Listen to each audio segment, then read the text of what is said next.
आज हम लोग 2 कॉलम कैश बुक पढ़ेंगे। तो 2 कॉलम कैश बुक जैसे मैंने बताया था, इसका फॉर्मेट अमाउंट का जो कॉलम है उसमें 2 कॉलम आ जाएंगे। वही फॉर्मेट बनेगा, डेट पर्टिकुलर अमाउंट के 2 column, again date particular amount के 2 कॉलम। अब जो क्वेश्चन मैंने आपको दिया है उसमें 2 चीजें दी गई हैं, एक तो डिस्काउंट दिया गया है और दूसरा उसके साथ में कैश दिया गया है। तो इसमें हम लोग जो अमाउंट का जो कॉलम बनाएंगे इसमें 2 बनाएंगे, एक डिस्काउंट और दूसरा कैश। अब जैसे पहले को 1 मई की जो एंट्री दी गई है, ओपनिंग बैलेंस ऑफ कैश, तो 1 मई 2017 जब ओपनिंग बैलेंस आएगा तो उसको हम लोग क्या लिखेंगे, to balance BD brought down, कितना कैश दिया हमारे पास 1000। Second entry cash sales, again वही पैसा मेरे पास आएगा तो क्या लिखूंगा मैं, टू सेल्स, कितने का माल बेचा 2400 का, तो डीआर साइड में 2400 आ जाएगा। अब 4 मई को दिया है, paid to Shiv 2140, discount allowed from him 60 rupees. अब हम पेड कर रहे हैं, तो पेड कर रहे हैं जैसे मैंने बताया था आपको कि वो सीआर साइड में जाएगा, तो यहां पे क्या लिखूंगा, by Shiv, discount 60 rupees given है और जो हमने अमाउंट पे किया है वो 2140 हो गया। 5th को रिसीव फ्रॉम मधुप, तो मधुप से रिसीव किया, दैट मीन्स अगेन आपका कहां चला जाएगा, ये डीआर साइड में। डीआर साइड में जब जाएगा तो क्या लिखूंगा मैं, टू मधुप, कितना मिला 1755 और उसने हमें जो डिस्काउंट दिया वो 45 डिस्काउंट में चला जाएगा। ब्रॉड गुड्स फॉर कैश, तो अगेन बाय परचेज, ब्रॉट यानी खरीदना, कितने का सामान खरीदा 200 रुपए का, तो सीआर साइड में चला गया। Paid salary, again by salary यानी पेमेंट कर रहा हूं मैं, कितना दे रहा हूं 300 रुपए। तो इस तरह से हम लोग इसको बनाएंगे। अब इसको टोटल लगाएंगे, जैसे लास्ट क्वेश्चन में हमने लगाया था। डिस्काउंट को कभी बैलेंस नहीं करते, डीआर साइड का डिस्काउंट और सीआर साइड का डिस्काउंट का जो भी टोटल होगा उसको इंडिविजुअल लिख देंगे। अब डीआर साइड का टोटल लगाएंगे तो वो आएगा 5155 रुपीज।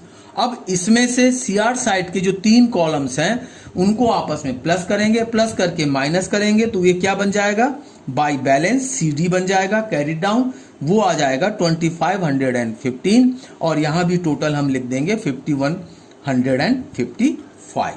तो इस तरह से हमारा 2 कॉलम कैश बुक बन गया। इसी तरह से ट्रिपल कॉलम कैश बुक भी बनेगा।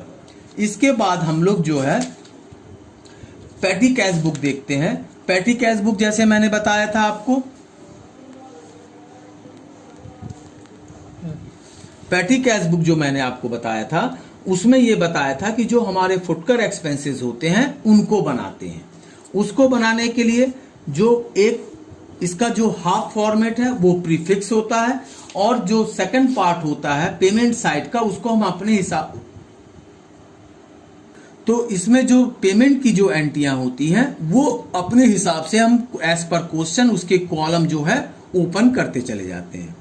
तो सबसे पहले अमाउंट रिसीव्ड,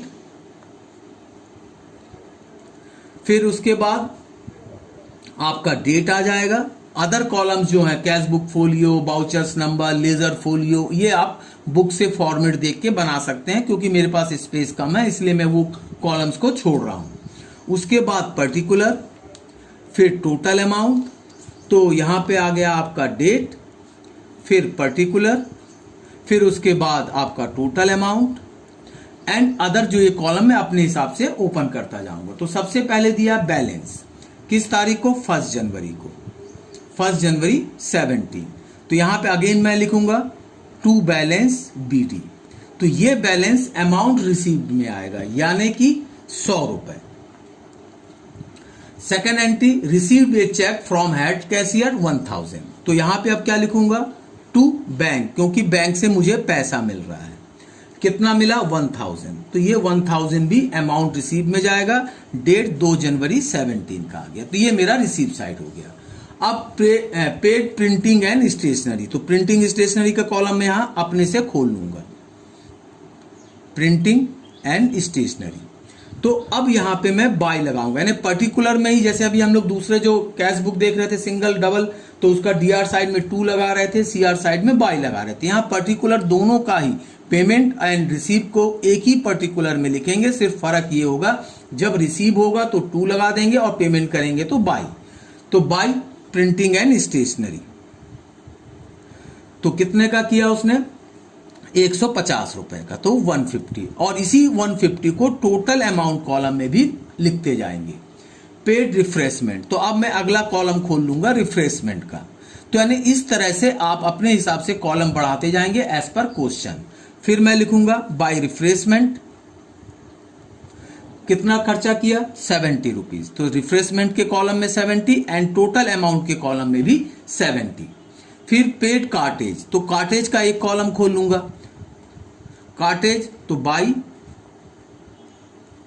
कार्टेज, कितना खर्चा किया 100 रुपए, तो कार्टेज कॉलम में 100 एंड टोटल अमाउंट के कॉलम में भी 100 रुपए। बाकी जो यूज नहीं हो रहे हैं उनमें डैश लगाते जाएंगे। फिर पेड न्यूज़पेपर, तो न्यूज़पेपर के लिए फिर एक कॉलम खोल लूंगा, न्यूज़पेपर कितना दिया उसने, तो यहां पे लिख दूंगा बाई न्यूज़पेपर, कितना खर्च किया उसने 150 रुपए, तो यहां टोटल अमाउंट में भी 150। फिर इसी तरह से पोस्टेज एंड टेलीग्राम, तो पोस्टेज एंड टेलीग्राम के लिए एक कॉलम खोल लूंगा, तो कितना खर्च कर दिया उसने बाई पोस्टेज, कितना खर्च किया 70 रुपीज, तो यहां टोटल अमाउंट में भी 70 रुपीज आ जाएगा। फिर टैक्सी चार्ज, टैक्सी चार्ज के लिए अलग, तो जब कॉलम आपको कम पड़ने लगे तो उसके लिए लास्ट कॉलम को जैसे मैंने बताया था अदर में मैं कन्वर्ट कर दूंगा बाई टैक्सी चार्ज, कितना खर्च किया 40 रुपए, मैंने 40 रुपए यहां डाल दिया, टोटल अमाउंट में अगेन 40 रुपीज। पेड स्टेशनरी, तो स्टेशनरी के लिए मैंने बनाया है प्रिंटिंग एंड स्टेशनरी, तो बाई स्टेशनरी, तो कितना खर्च किया 100 रुपए, तो प्रिंटिंग एंड स्टेशनरी में 100 रुपए एंड टोटल अमाउंट में भी 100 रुपए डाल दिया। अब इसके बाद मैं इसको टोटल करूंगा, जब टोटल करूंगा तो यहां का टोटल कितना आएगा मेरा 1100। अब यहां पे जो है मैं इसमें जो सबसे बड़ी बात होती है, एक बार वर्टिकल प्लस करते हैं और एक बार हॉरिजेंटल प्लस करते हैं। तो हॉरिजेंटल एंड वर्टिकल जब प्लस करेंगे तो इनका जो अमाउंट जो सम है वो इक्वल आना चाहिए। इक्वल आना चाहिए मीन्स जैसे मैंने यहाँ 40 प्लस कर दिया वर्टिकल में, यहाँ कितना आएगा 70 आ जाएगा, यहाँ कितना आ जाएगा 150 आ जाएगा, यहाँ कितना आ जाएगा 100, यहाँ पे 70, यहाँ पे 250, ये आ गया। अब इनको वर्टिकल भी और हॉरिजेंटल भी जब मैं प्लस करूंगा तो ये जो आपका जो टोटल आएगा ये 590 आएगा। अब इस 590 को मैं 1100 से क्या कर दूंगा माइनस कर दूंगा और उसको लिख दूंगा बाई बैलेंस। अब 1100 में से 590 माइनस करूंगा तो कितना बचेगा 410। अब ये मेरा क्वेश्चन जो होगा कंप्लीट हो गया 1100 और ये टोटल भी कहाँ आ जाएगा 1100 यहाँ आ जाएगा। तो इस तरह से पैटी कैश बुक हमारा कंप्लीट हो जाएगा। Thank you.